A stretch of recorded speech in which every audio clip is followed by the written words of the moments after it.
Hi friends, welcome to Akshaya kitchen recipes. இன்றைக்கி இந்த வீடியோவில் நல்லா காரசாரமான சூப்பரான ஒரு சைட் டிஷ் ரெசிபி, அதுவும் ஆந்திரா ஸ்டைலில். இது மாதிரி ஒரு முறை செஞ்சு பாருங்கள். இட்லி, தோசை, சப்பாத்தி, சாதம் எல்லாத்தோடும் அருமையாக நல்ல ஒரு பக்காவான காம்பினேஷனாக இருக்கும்.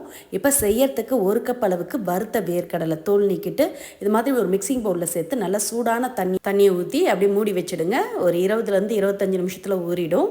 இப்போ அந்த வேர்க்கடலை நல்லா ஊறினதும் இது மாதிரி ஒரு சாஸ் பேனில் ஒரு 2 கப் அளவுக்கு தண்ணீர் ஊற்றி சூடானதும் அந்த ஊற வச்ச வேர்க்கடலையை சேர்த்து அப்படியே ஒரு 5 நிமிஷம் அடுப்பை மீடியம் ஃப்ளேமில் வச்சு வேக விட்டுடுங்க. வெந்து வரட்டும். இப்போ இந்த கிரேவிக்கு வேண்டிய மசாலாவை வதக்கி எடுத்துக்கலாம். அதுக்கு ஒரு வானலில் 1 டீஸ்பூன் அளவுக்கு எண்ணெய் விட்டுருக்கேன். எண்ணெய் சூடானதும் ஒரு 8 முந்திரி பருப்பு, கூடவே 2 பழுத்த தக்காளி கட் பண்ணி சேர்த்துக்கங்க. கூடவே 2 பத்தை தேங்காவையும் பொடியாக கட் பண்ணி சேர்த்திங்கன்னா சீக்கிரமாக வதங்கி வரும். நல்லா தக்காளி மசிய வதங்கி வரணும். அந்த அளவுக்கு நல்லா வதக்கி அடுப்பை ஆஃப் பண்ணிவிடுங்க. அப்படியே ஆறட்டும். ஆறின பிறகு இதை அப்படியே மிக்சர் ஜாருக்கு மாற்றிக்கலாம். ஆற விட்டுடுங்க. இப்போ நம்ம வேக வச்ச வேர்க்கடலையை திறந்து பார்த்துக்கலாம். 5 நிமிஷம் கிட்ட கொதிச்சதில் வேர்க்கடலை வெந்து வந்திருக்கு. இந்த அளவுக்கு வெந்ததும் அடுப்பை ஆஃப் பண்ணி அப்படி தண்ணியோடு இறக்கி வச்சுடுங்க. அப்படியே கிரேவியில் சேர்த்துக்கலாம். இப்போ மசாலா அரைக்கிறதுக்கு மிக்சர் ஜார் எடுத்துக்கங்க. அதில் 1 டீஸ்பூன் அளவுக்கு மிளகாய்த்தூள், 1 டீஸ்பூன் அளவுக்கு மல்லித்தூள் சேர்த்துக்கங்க. கூடவே அரை டீஸ்பூன் அளவுக்கு கரம் மசாலா பொடி சேர்த்துட்டு இதில் நம்ம வதக்கி ஆற வச்ச முந்திரி, தக்காளி, தேங்காவை சேர்த்துக்கங்க. சேர்த்துட்டு கொஞ்சமாக தண்ணி விட்டு நல்லா மைய அரைச்சி எடுத்துகிட்டு வந்துடுங்க. அதிகமாக தண்ணி சேர்த்துற வேண்டாம். கொஞ்சமாக தண்ணி விட்டு இந்த அளவுக்கு மைய அரைச்சி எடுத்து வச்சுக்கோங்க. இப்போ கிரேவிக்கு வேண்டிய மசாலா ரெடியாக எடுத்து இது அப்படியே இருக்கட்டும். தாளிக்கிறதுக்கு அதே வானலில் 2 டேபிள் ஸ்பூன் அளவுக்கு எண்ணெய் ஊற்றிக்கங்க. எண்ணெய் சூடானதும் அரை டீஸ்பூன் சோம்பு, அரை டீஸ்பூன் கடுகு, அரை டீஸ்பூன் ஜீரகம் சேர்த்து நல்லா புரிஞ்சு வரட்டும். இதோட ஒரு 10 பூண்டு பல்ல உரித்து சேர்த்துக்கங்க. 2 பச்சை மிளகா கீரி சேர்த்துக்கங்க. சேர்த்து பூண்டு, பச்சை மிளகா பச்சை வாசனை போகிற அளவுக்கு வதக்கிக்கங்க. ஓரளவுக்கு வதங்கி வந்ததும் இதோட ஒரு மீடியம் சைஸ் வெங்காயத்தை பொடியாக கட் பண்ணி சேர்த்துக்கங்க.